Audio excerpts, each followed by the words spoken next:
दिल्ली में सरकार को झुकाकर अपने आप को बहादुर कहने वाली कॉकरोच पार्टी जब जयपुर के पास स्थित एक शांत गांव में विरोध प्रदर्शन करने चली स्कूलों को लेकर, तो वही पार्टी के लोग कायरों की तरफ भागते हुए नजर आए। क्या कारण था वो गांव वालों ने उनको भगाया और कैसे वो कायरों की तरफ भागे? कल सुबह ग्राम रामपुरा उर्फ कोलकुआ में सुबह 7-8 बजे के आसपास कॉकरोच जनता पार्टी से कुछ ध्रुव विरोधी पार्टियों के लोग शामिल, कुछ कॉकरोच जनता पार्टी के शामिल, जैसे आशुतोष राका और उसके साथ 2 लेडीजें और भी कई जैसे गुंडा पर्वती के लोग, समाज में भय पैदा करने वाले लोगों ने ग्राम रामपुरा में अचानक ग्रामवासियों को किसी प्रकार की सूचना दिए बिना स्कूल के अंदर घुसे और घुसकर स्कूल का वीडियो ये बनाने लगे। इस पर ग्राम के कुछ लोग और महिलाओं ने वहां पर जाकर पूछा तो उन्होंने ग्राम की महिलाओं को गुंडी इत्यादि बुरे बुरे शब्द जो हम आपको बयान नहीं कर सकते इनसे संबोधन किया। उसके बाद ग्राम वालों ने उनको समझाकर वापस गांव के बाहर भेज दिया। भेजने के बाद पूरी तरह से माहौल शांत था, जिसको उस जो प्रक्रिया हुई इस समय के बीच में उसको लगभग सभी पत्रकारिता में सभी न्यूज चैनलों ने कवर किया, भगा दिया। फिर सुनियोजित ढंग से उन्होंने वापिस 20 से 25 मिनट में पुनः 200-250 लोग व्यक्तियों के साथ आकर सुनियोजित प्रकार से एक संयोजित संरचना को अंजाम देने के लिए हथियार लेस जैसे लकड़ी, हथियार, हॉकी इत्यादि से गांव में प्रवेश किया और उन्होंने आते ही गांव वालों के हाथ तबाही का माहौल बना दिया, जिससे उन्होंने अपनी गाड़ियों को तोड़ लिया इत्यादि प्रकार से तोड़ तुड़ाकर वापिस गांव के बाहर हो गए। इसी सब दौरान उन्होंने गांव के व्यक्तियों, छोटे बच्चों, बड़े बुजुर्गों को अपशब्द कहे हुए, जहां पर स्कूल चल रही थी, जिस महामसा ने स्कूल के लिए अपना मकान दे रखा था, उसके बारे में उन्होंने तबीले, रेवड़िया इत्यादि शब्दों का, अपमानजनक शब्दों का बहुत बुरी तरह से प्रयोग किया।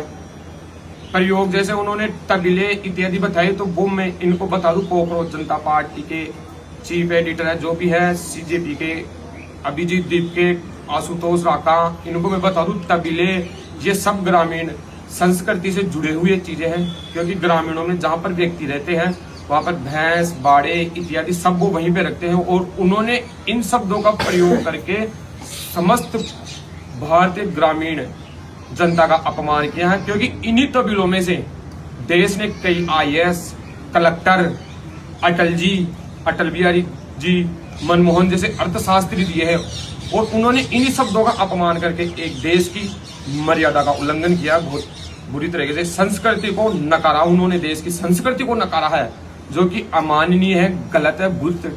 और गोबर की रेवड़िया जो ग्रामीणों के अपमानजनक शब्द के, वो ये क्यों भूल जाते हैं कि बार बार दीपावली के दिन गोवर्धन पूजा होती है, उसमें इसी गोवर्धन गिरिराज जी महाराज की ग्रामीण परिवेश में पूजा की जाती है। उन्होंने इस देश की जनता का अपमान किया, जिसके लिए अभिजीत दीप के, आशुतोष राका और जितने भी इस पार्टी के मेंबर हैं वो सार्वजनिक मंच पर आकर समस्त भारतीय जनता से माफी मांगे और माफी मांगकर जनता को संबोधन करके बताया कि हमने इसके लिए बहुत बहुत खेद है। और उन्होंने जैसे लेडीजों के लिए गुंडा शब्द इत्यादि शब्दों का प्रयोग किया, वो समस्त भारतीय नारी का अपमान किया। उन्होंने ऐसे शब्दों का प्रयोग करा, अपमानजनक शब्द प्रयोग सा। छोटे छोटे बच्चों में भय का माहौल है करना, वो तो ग्रामीण परिवेश भूषा में जैसे लेडीज गाँव के अंदर लुगड़ियाँ ओढ़ती है उनके लिए भी कुछ कहेंगे, घाघरा पहनती है उनके लिए भी कुछ कहेंगे, तो ऐसे शब्दों का प्रयोग उन्हें कतई नहीं करना चाहिए था। और उसके बाद तो और भी बड़ी घटना हुई साहब, जैसे लैम्बोर्गिनी गाड़ी, मर्सिडीज, BMW, फॉर्च्यूनर इत्यादि गाड़ियों से वो है साहब है। ये कार के राजनीति के अंदर चलने वाली चीजें हैं। अगर उन्होंने गांव के स्कूल का मुद्दा उठाना था तो वो 2 व्यक्ति आकर के उठा सकते थे। वो मुद्दा तो 250 व्यक्ति, 300 व्यक्ति लेके चल रहे हैं, वो गाँव के अंदर है। तो इससे साहब गाँव के अंदर तो भय का माहौल होगा, क्योंकि गाँव वालों ने कभी ऐसा माहौल देखा नहीं है साहब। वो तो अपने सादा जीवन जीते हैं और उच्च विचार रख के काम करते हैं। उसके बाद गाँव वालों को पीट कर जैसे वो गाँव के बाहर गए, तो हमारे ही गाँव से एक व्यक्ति पेट्रोल पंप पे तेल लेने या कुछ अपनी छोटी बच्ची के साथ गया था मोटरसाइकिल पर, उनको उन्होंने पकड़कर धमकाया बहुत बुरी तरह, जिसका social media x, Twitter, Facebook सब पर वीडियो वायरल हो रहा। और राजस्थान पुलिस को इस पर जल्द से जल्द कार्रवाई करनी चाहिए। उस बच्ची में और उस बच्ची के पिता में आज भी बहका माहौल है। वो बच्ची रो रही थी, किसकी उपस्थिति में धमकाया गया है, ये सोचने की बात है, देखने का विषय है। कैसे आशुतोष राका की उपस्थिति में उस व्यक्ति को धमकाया गया है, जो कि सरासर धमकी इत्यादि कानून लगने चाहिए उनकी। क्यों धमकाया गया? क्योंकि वो रामपुरा का निवासी था, इस वजह से धमकाया गया। या डर का माहौल पैदा करने के लिए धमकाया गया है। अभिजीत दीप के उस बारे में क्यों नहीं कुछ कहते हैं? आखिर इनको मेरी पार्टी के मेंबरों ने एक निहत्थे भोले वाले ग्रामीण को रोड पे पकड़ के धमका रहे वो हैं। इस मैटर को राजस्थान गवर्नमेंट को प्रमुख मानते हुए तुरंत एफआईआर दर्ज करने के आदेश जारी करने चाहिए, जिससे कि गांव में शांति का वातावरण बना रहे। और जो ये कर रहे हैं कॉकरोच जनता पार्टी, सरासर नाजायज धमकियां गांव में आकर धमका रहे हैं गांव वालों को। और हमने अभी तो सीधे वहां पे जंतर मंतर पे धरना देकर धर्मेंद्र प्रधान का इस्तीफा करवा दिया। कल हम तुम्हारे मदन दिलावर का कराएंगे, कल और राज्य में जाकर उसका करवाएंगे। तो ये जनप्रतिनिधियों ये इस्तीफे करवाने वाले कौन होते हैं? जनता द्वारा चुने हुए नेता हैं। वो तो जनता की पसंद है। उनको आकर इनके पास तो छोटा सा खुले मिल गया, कुछ भी आओ, कुछ भी कहीं करो, थोड़ा सा हंगामा करो, अपने ही आदमी से पिट लो और धरना प्रदर्शन चालू कर दो। मैं तो मैं समाचार पत्रों के माध्यम से ये कहना चाहता हूं कि इसके ऊपर तुरंत कार्रवाई हो। और इन्होंने भारतीय नारी का, भारतीय जनता का अपमान किया बहुत बुरी तरीके से। उसके लिए अभिजीत दीपके और आशुतोष राका जी आकर स्वयं सार्वजनिक मंच पर माफी मांगे, जनता से माफी मांगे। नहीं, इनको जनता कतई माफ नहीं करेगी, कतई माफ नहीं करेगी, बिल्कुल माफ नहीं करेगी। जय श्री राम, जय हिंद।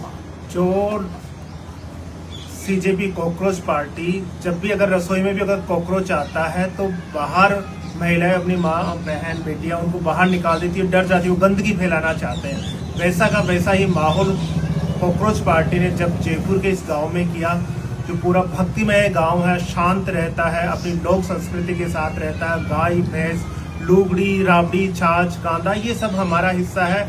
इसी से तो हमने जन्म लिया है और भारत की संस्कृति भी इसी में है। मुझे नहीं लगता कि ऑक्सफोर्ड और या अन्य कहीं यूनिवर्सिटी भी इसको नकारती नहीं, इसको भी सराहती है, गर्व के साथ इसको दिखाती है। और वही कार्य यहाँ करने आए वही कॉकरोच पार्टी, जो माँ बहन की गालियाँ जंतर मंतर पे निकालते थे, अर्धनग्न पड़े रहते थे, शराब पीते थे, इन चीज़ों में डूबे रहते थे, वो जब यहाँ ऐसे माहौल को लेकर आए तो वो यहाँ के गांव वाले उसको स्वीकार नहीं कर सकते। क्योंकि यहाँ पर भी गांव में भी माँ, बहन, बेटियाँ सब निवास करती है। तो वही लड़कियाँ शराब पीकर और अर्धनग्न यहाँ होकर आएंगी, गालियाँ निकालेंगी, तो लोगों का प्रतिरोध वास्तव में जायज बनता है। कुछ लोगों ने ये भी कहा जब मैं रास्ते से आ रहा था कि रास्ते में जब वहाँ 3-4 दिन पहले से वो रेकी कर रहे थे 8-10 लड़कियाँ और लड़के, वो वहाँ पर शराब की बोतलें पड़ी थी, शराब पी रहे थे, आपत्तिजनक स्थिति में पाए गए थे। और वो लोग यहाँ पर भी आते हैं और ग्रामीणों में एक शर्मिंदगी सी महसूस होती है उनकी उपस्थिति को देखकर। इस कारण से एक कायरों की तरह वो भागे और वीर होकर ग्रामीणों ने शांत जो रहते थे वो वीरता के साथ उनको भगाया। अब बने रहे जितेंद्र शर्मा मिस्टर भारत के साथ ऐसी ही कुछ खबरों के साथ। धन्यवाद।